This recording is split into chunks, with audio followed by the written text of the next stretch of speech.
क्या आपको पता है होली क्यों मनाई जाती है? हिंदू धार्मिक कथा के अनुसार पौराणिक काल में हिरण्यकश्यप नाम का एक दैत्य राज हुआ करता था। उसने घोर तपस्या कर देवताओं से कई वरदान प्राप्त किए थे। वो ना तो धरती पर मरेगा और ना ही आसमान में। वो ना तो दिन में मरेगा और ना ही रात में। कोई भी अस्त्र शस्त्र भी उसका वध नहीं कर सकेंगे।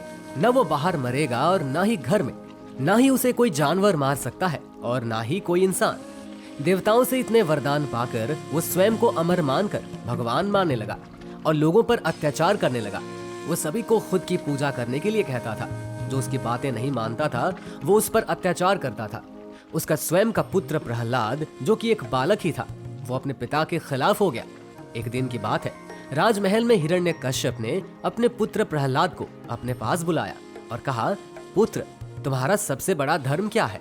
प्रहलाद ने जवाब दिया, पिताजी, हर प्राणी का यही धर्म है कि वो भगवान विष्णु की पूजा अर्चना करे और अपना संपूर्ण जीवन उसी में लगा दे। ये सुन हिरण्यकश्यप क्रोध से लाल हो उठा और बोला, तुम्हारी हिम्मत कैसे हुई मेरे सबसे बड़े दुश्मन विष्णु जी की पूजा करने की? ये सुन प्रहलाद बोला, पिताजी, अब क्रोधित न हो। आप भी एक बार भगवान विष्णु का नाम लेकर देखिए, आपका मन भी पवित्र विचारों से भर जाएगा। ये सुनकर हिरण्यकश्यप और अधिक क्रोधित हो उठा और उसने अपने पुत्र को धक्का देकर नीचे गिरा दिया और वो उसे अपने गदे से उसे मारने लगा। उधर इस बात का पता जब प्रहलाद की माँ को चला तो वो भागी भागी वहां आई और अपने पति से बोली, हे महाराज, आप अपने हाथों से अपने पुत्र का वध कैसे कर सकते हैं? हिरण्यकश्यप बोला, तुम चुप रहो। ये पुत्र मेरा नहीं है, ये मेरा सबसे बड़ा दुश्मन है और मैं अपने दुश्मनों को कभी जीवित नहीं छोड़ता।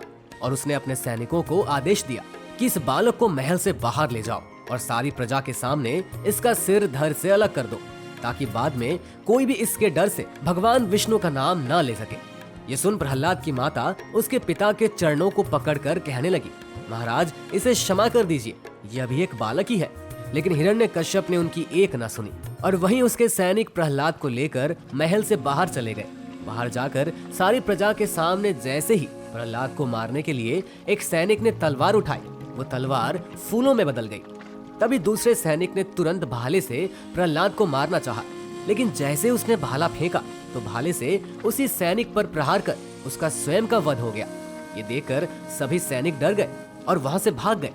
उसके बाद हिरण्यकश्यप ने अपने पुत्र प्रहलाद को पहाड़ से नीचे फेंकने को कहा, लेकिन भगवान विष्णु की कृपा से पहाड़ से गिरने के बाद भी नीचे फूलों की एक सेज बन गई, जिससे कि प्रहलाद को कुछ भी नहीं हुआ और वो सकुशल अपने महल जा पहुंचा।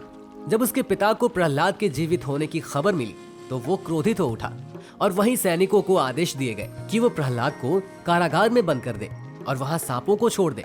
सैनिकों ने ऐसा ही किया, परंतु सांप भी उसका कुछ न बिगाड़ पाए।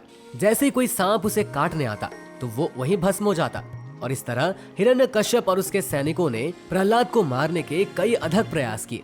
हिरण्यकश्यप ने अंत में अपनी बहन होलिका को बुलाया और कहा, बहन, अब तुम ही मेरी मदद कर सकती हो। तुम्हें जो वरदान स्वरूप एक दिव्य वस्त्र मिला है उसके इस्तेमाल करने का समय आ चुका है। साथ ही उसने अपनी बहन होलिका को प्रहलाद के विषय में सारी कहानी बताई। सब कुछ जानकर होलिका ने कहा, ठीक है भाई, मुझे आपका आदेश स्वीकार है। वहीं इधर हिरण्यकश्यप ने महल के बाहर बीचों बीच एक बड़ी सी चीता का इंतजाम करने को कहा। उसे पूर्ण विश्वास था कि अब कोई भी शक्ति प्रहलाद को नहीं बचा सकती। इधर होलिका भी अपने दिव्य वस्त्रों को पहन कर आ गई और वहीं सैनिक भी प्रहलाद को लेकर आ गए। दिव्य वस्त्र पहनकर होलिका प्रहलाद संग चिता पर बैठ गई और हिरण्यकश्यप के कहने पर सैनिकों ने चिता को आग लगा दिया। चिता ने देखते ही देखते बड़ी अग्नि का रूप धारण कर लिया। आग की लपटें इतनी बढ़ गई कि आसमान को छूने लगी।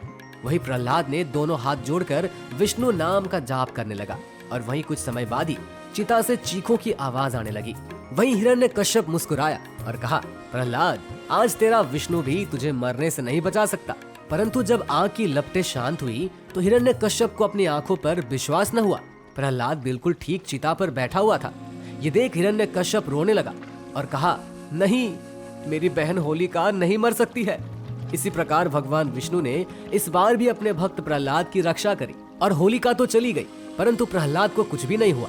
और यही होलिका हम प्रत्येक वर्ष चलाते हैं और प्रहलाद के जीवित रहने की खुशी में हम अगले दिन ही रंगों का त्योहार होली मनाते हैं।